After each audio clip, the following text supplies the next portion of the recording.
India news Punjab पर केंद्रीय कृषि मंत्री नरेंद्र सिंह तोमर। तो बड़ी और अहम जानकारी, किसान आंदोलन पर नरेंद्र सिंह तोमर का बड़ा बयान आया है। उनका कहना है कि मुद्दे पर बातचीत करने के लिए रास्ते खुले हैं। आपको बता दें कि लगातार कृषि मंत्री नरेंद्र सिंह तोमर ये कह रहे हैं कि सरकार जो है खुले मन से बातचीत के लिए तैयार है। किसानों के हर एक मुद्दे को, हर एक बिंदु को जो है सुलझाने के लिए तैयार है। किसानों को उचित दाम मिलेगा, ये दावा है कृषि मंत्री नरेंद्र सिंह तोमर का। इंडिया न्यूज पंजाब पर कृषि मंत्री नरेंद्र सिंह तोमर ने कहा कि किसानों के साथ जो है वो खुले मन से बातचीत करने के लिए तैयार है और किसानों के हर एक शंकाओं को दूर किया जाएगा। इंडिया न्यूज पर जो है खास तौर पर कृषि मंत्री नरेंद्र सिंह तोमर ने कहा है कि किसानों के मुद्दे को जो है पूरी तरह से सुलझाने के लिए वो तैयार है। किसानों की बातों को खुले मन से सुना जा रहा है, किसानों को उचित दाम मिलेगा, ये कहना है कृषि मंत्री नरेंद्र सिंह तोमर का। और कहना है कि वो खुले मन से किसानों के बातचीत के लिए राजी है।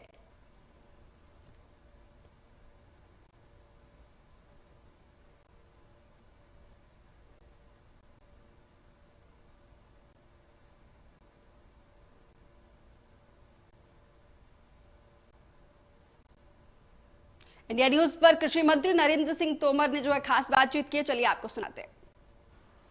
देश भर में इस समय किसानों का आंदोलन चल रहा है। हमारे साथ बातचीत के लिए मौजूद है केंद्रीय कृषि मंत्री नरेंद्र सिंह तोमर साहब। तोमर साहब, पूरे देश की निगाह लगी हुई है कि आखिर किसानों का यह आंदोलन कैसे खत्म होगा, कैसे टूटेगा, कैसे ये टकराव गतिरोध खत्म होगा, क्योंकि पूरे देश की निगाह लगी हुई है, पूरा देश जानना चाहता है। भारत सरकार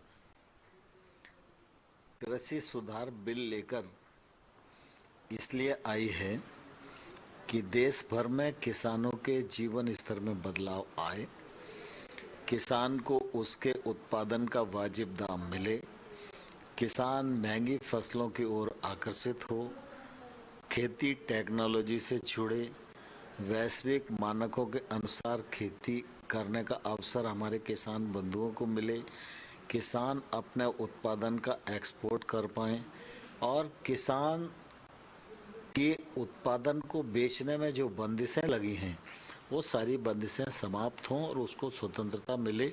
वर्षों से जो मंडी की जंजीरों में जकड़ा हुआ था उसको स्वतंत्रता देने का काम इन कृषि कानूनों के माध्यम से नरेंद्र मोदी जी की सरकार ने किया है। और मैं समझता हूँ कि जो किसान आंदोलन हो रहा है उस किसान आंदोलन से सरकार ने कई दौर की वार्ता की है, कई घंटों तक वार्ता की है। वार्ता के दौरान जो बिंदु आए उन बिंदु को भी हल करने के लिए हमने किसानों को आश्वस्त किया है। किसानों की चर्चा में ये आया कि एपीएमसी कमजोर होगी, तो हमने कहा उसको सुदृढ़ बनाने के लिए जो एक्ट में प्रावधान करने की आवश्यकता है वो हम कर देते हैं। उनको लगता था कि भाई एसडीएम के स्तर पर उनको न्याय नहीं मिल पाएगा और जुडिशियली में जाने की अनुमति होनी चाहिए, तो हमने कहा हम इस पर भी विचार कर सकते हैं। उन्होंने कहा ट्रेडर का रजिस्ट्रेशन नहीं है, तो हमने कहा इस पर भी हम विचार कर सकते हैं। उन्होंने कहा कि जो फार्मिंग एग्रीमेंट होगा उसको रजिस्टर्ड होना चाहिए, तो हमने कहा इस पर भी विचार कर सकते हैं। उन्होंने कहा पराली के मामले में किसान को आपराधिक मामलों में लपेटने की कोशिश की जा रही है, मैं कहा इसका भी समुचित समाधान करेंगे। इलेक्ट्रिसिटी एक्ट के बारे में उन्होंने कहा कि भाई इसमें ये किसानों के प्रतिकूल बनने जा रहा है, तो हमने कहा अभी तो वो अस्तित्व में आया नहीं है, लेकिन जब भी वो आएगा तो उसमें किसान नहीं होंगे और किसान वर्तमान व्यवस्था के अनुसार किसानी का काम चलता रहेगा, उनकी सब्सिडी चलती रहेगी, उनको कोई परेशानी नहीं होगी। मैं समझता हूँ भारत सरकार ने किसानों की कई दौर की बातचीत को सुनकर जो तथ्य और आपत्ति थी उसका बिंदुवार समाधान करने का लिखित प्रस्ताव किसान यूनियन को भेजा है। किसानों के हित में यूनियन को विचार करना चाहिए, रिस्पॉन्ड करना चाहिए, सरकार के प्रस्ताव पर उनको चर्चा करनी चाहिए। भारत सरकार उनसे चर्चा के लिए तैयार है, हम उनके रिस्पांस का इंतजार कर रहे हैं। मंत्री जी, एक चीज बताइए कि सरकार ने तो अपना प्रस्ताव दे दिया, आपने खुद ने प्रस्ताव दिया बातचीत के लिए, अभी तक आप लोगों को किसानों की ओर से क्या रिस्पांस मिला और आखिर ये टकराव आखिर खत्म कैसे होगा?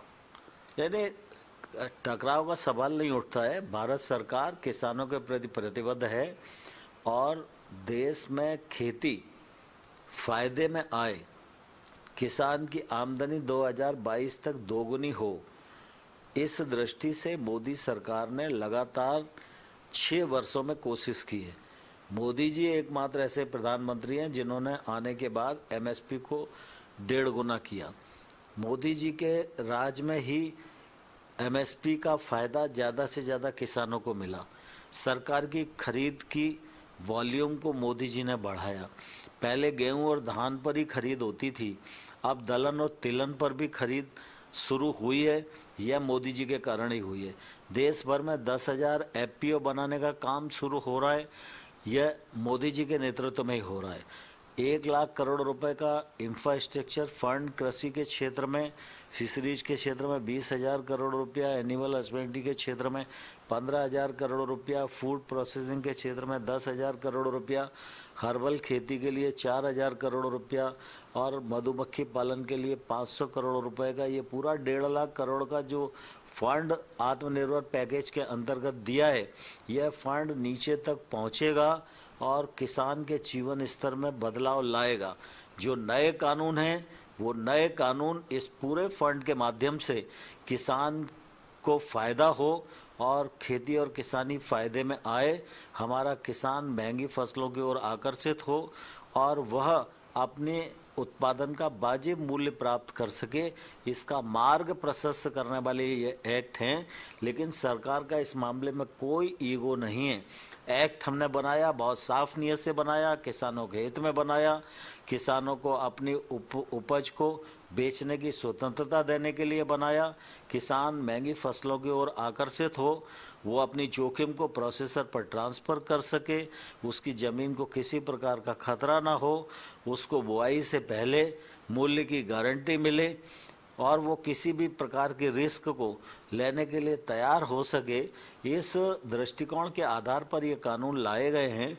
लेकिन फिर भी अगर किसी किसान को इस पर कोई आपत्ति है तो सरकार आपत्ति सुनने के लिए भी और निराकरण करने के लिए भी तैयार है और हमने उनसे चर्चा के दौरान जो बिंदु आए थे उनके निराकरण के लिए प्रस्ताव भी भेजा है और मुझे आशा है कि उस प्रस्ताव पर जवाब जल्दी आएगा और वार्ता होगी और रास्ता निकलेगा।